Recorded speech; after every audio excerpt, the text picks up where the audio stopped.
Hello folks and welcome to a quick I'm home message, because I'm home now, from vacation. Pretty tired. But it was a good time. I have some fun stories to tell, but first I will mention what you're probably seeing in the background, unless I last second change my mind, is a Feed the Beast Minecraft server some friends and I set up. Not looking to open this up to the public anytime soon, but I figured you people might be interested in seeing some interesting constructions and machine setups that come when 4 people try to build things in the same area. If I happen to walk through one of our machinery rooms, the current version of Sphax that I'm using, this texture pack, is a little bit screwed up on a couple of the, I believe, industrial craft machines, things like the crystallizer and the various grinders, and some weird stuff that I haven't actually looked into personally, but one of the guys on here knows how to do really well. So if I walk through there and there's some weird broken textures, that's what that is. If I don't worry about it. Just keep that in mind if you ever decide to put Sphax on your own Feed the Beast stuff. Also, wheat is invisible, so watch out for that one. So yeah, trip to Oregon went pretty well, but I have a few interesting stories to tell. First things first, flight there. We screw up our seating a little bit and end up sitting 2, 2, and 2 in our family of 6 when the plane is arranged with 3 seats on one side and 3 seats on the other. So we would be ending up sitting next to strangers, which is something we typically try to avoid because we all just stick on our headphones and do our own things. But, you know, it was going to be fine. Then my sister and I ended up being seated in front of a family of 3, family of 4, and their little baby who was going to be sitting on someone's lap. Who could not find a seat to save their lives. The entire plane was pretty much full by that point. And we decided, since we wanted to sit next to family anyway, we'd go sit with our two groups of 2 family members and give our seats up to that family. I was a little annoyed because I was hoping to sit with one particular sister. We had plans to play Pokemon on our DSs for the entire flight, but whatever, it was going to be fine. But it turns out, when I went to go sit down with the other members of my family, that seat had already been taken. So, wandering the plane, I eventually found one empty seat between a guy with crazy gray hair and someone tatted up like he was a rock star. Now, I'm the kind of person who would immediately assume these people might be annoying. I'm a dick like that, I apologize. In the future, I may judge you from things like that. It's a bad habit. But, you know, they were kind enough to offer me the seat, so I sat down in the middle and was prepared to just read my book, put on my headphones, and veg out for the rest of the flight. That was not going to happen, as they decided to have a conversation across me, which I again was slightly annoyed at. But eventually I got embroiled in the conversation. It was things about music and the music industry and the people they were working with, and they were exchanging phone numbers and names, and it was cool. Turns out I was sitting between Tom Peterson of Cheap Trick and Mike, don't know how to pronounce the last name, I will stick it on there, the guitarist for the band Gloriana. Can't say I'm the hugest fan of either of those bands, though I do like individual songs here and there from both. You know, I'll probably end up looking more into them. But yeah, so, there's probably a Twitter picture proving right now that I was sitting between them.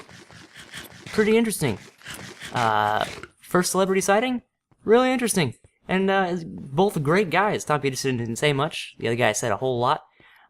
We drank a lot of stuff. I had a Jack and Coke. First serious alcoholic drink since turning 21, and God, it was disgusting. Just putting that out there. Really, really gross if you don't like the taste of pine trees. So, just so you know. Probably an acquired taste if you want to go out and try it yourself, if you're over the legal age or in your parents' house and they bought it for you. Be my guest. Just, you know, fair warning. But yeah, had some great conversations. They were awesome guys. After that, you know, drove around to Oregon for a little bit, met with older extended family, grandparents, etc. Had a good time. Stayed at a nice resort, went whitewater rafting. Very simple whitewater rafting, not like class 5 rapids or anything like that. Sisters rode some horses. We went into a cave that was in this lava tunnel. I was kind of an idiot. On the way towards the end of the cave, I had found that if I walked farther ahead of my particular group, my family, because they were kind of lagging behind and talking about various things, but behind the group in front of me, I had the perfect amount of light to silhouette every place that was safe to step, so it was getting the wonderful shadow around anything that might have been a small ditch or a pothole or a rock in my way. So it was kind of fun to navigate through shadows with rings of light around, kind of like if you inverted the color of clouds. I don't know, something like that. So it was kind of a fun challenge to very slowly navigate my way through these really deep shadows. We hit the end of the tunnel where we weren't allowed to go anymore, and I decided I would do it again on the way back. Since pretty much the groups had inverted, my family was then at the end of the tunnel. The other group I was following was heading back already. So things went fine. I was walking through the shadows again. It was kind of fun. Wasn't paying too much attention, just kind of humming to myself, going through the tunnel, looking at the cool walls and stuff. When I realized my family is way back there. I think they took a couple pictures of themselves and, they got slowed way down. So I decided, no, I'm gonna stop. I'm gonna wait for them to catch up a little bit. What didn't occur to me at that moment was that the people in front of me were actually producing most of the light I was navigating by. And they got quickly out of sight, turned a corner, and I was left in the dark. Now, this was fine. I had a flashlight in my pocket. But I was like, just gonna stand here, wait for my family to get up behind me, and I'll have their light again. So they got up behind me. I started moving again, not paying nearly enough attention to the fact that the little LED flashlights my family was using cast a much dimmer light on everything. Long story short, there was a small 2-3 foot fall. I banged at my leg pretty bad, and my family got really annoyed at me talking about that. Just, when it got in the way.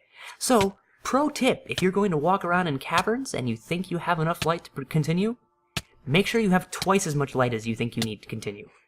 And don't be an idiot and leave the flashlight in your pocket thinking, this is plenty, because it's not. It's not. You're gonna fall and hurt yourself. I was lucky that I landed in a sandy section of the cave and not the section some 100 feet up that was full of spiky rocks. So, yeah, that was fun times. Beyond that, didn't do too much more. Watched the movie Identity Thief with my family. Really nice to see a movie that has a realistic ending. Won't go into details if you haven't seen it yet and actually are interested and don't want spoilers. But, yeah.